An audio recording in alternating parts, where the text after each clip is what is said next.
ममता के अनमोल खजाना कबो न दिल से तेजा। ममता के अनमोल खजाना कबो न दिल से तेजा। धड़केला हरदम बेटा खाती माई के करेजा। केला हरदम बेटा खाती माई के करेजा। ए भैया, आज हम लोग सुनावतानी अपना माई से सुन ले बनी कि माई के ममता का होला और बेटा के दिल का होला। सुनी ध्यान से सुन ल भाई एगो बेटा के कहानी। मनमोहनी के जाल में पड़ के कैलस बड़ा नादानी। भैया, जब वो कोठा के लड़की से वो लड़का के प्यार हो गई तो वो कहा शर्त रखलस। सुनी हमसे कितना प्यार करेला साबित करके दिखावा।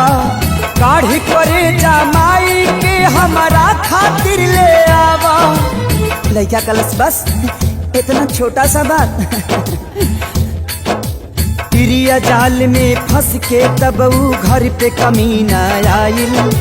काहे मुँह झुराइल तो हर हो खबर लाल बुखाइल।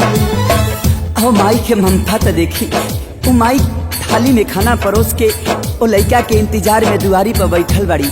कहली का बाबू एने ओने के घूमल छोड़ा अपन देह सहेजा।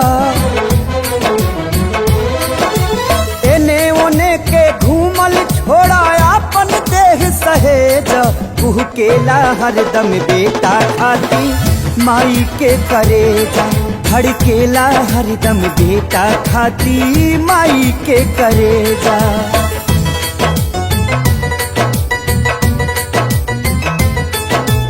इतना पर भी ऊ कपूत बैठल माई के पंजरा।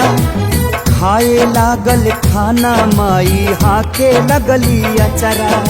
कैसे कि माई पड़ोसी से पैंचा आटा मांग के लिए अली और 4 गो रोटी बनौली। घर में बिना ना रहे ताचरा के हवा हाँक हाँक और ओकरा मुंह में रोटी खियावे लगली।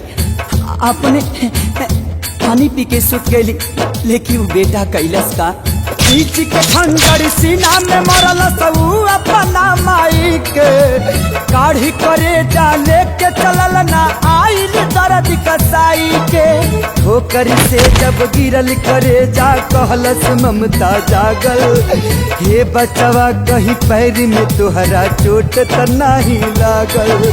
देखी माई के ममता क्यों करेजा शरीर से बाहर आके भी अपना बेटा के चिंता करता। और वो करेजा से का आवाज आई, बेटा हो तो के चोटी कहीं त न लागल।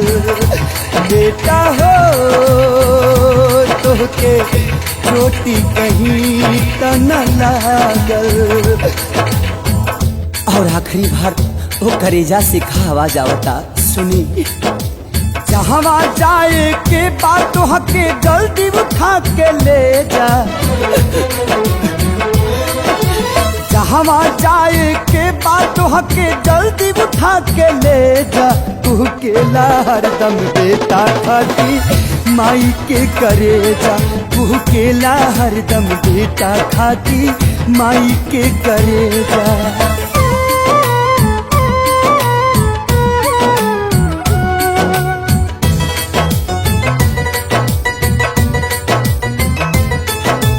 देख करेजा कहलस देखा के तना हई दीवाना हम। तोहरा खातिर माई के भी कैनी याद बेगाना हम। ठोकर मार के कहलस उल्टा कैसन बड़ा लाल हो। हवस के भूख में पड़ के माई के कैला हालाल हो। आज तलक न देखनी तोहरा जैसन पूती कसाई के। हमर कहो खब पापी जब न भैला अपना माई के। कहियो तू हमरो के छोड़बा सटकल तोर भेजा। कहियो तू हमरो के छोड़बा सटकल तोहर भेजा। तू केला हरदम बेटा खाती माई के करेजा। धड़केला हरदम बेटा खाती माई के करेजा।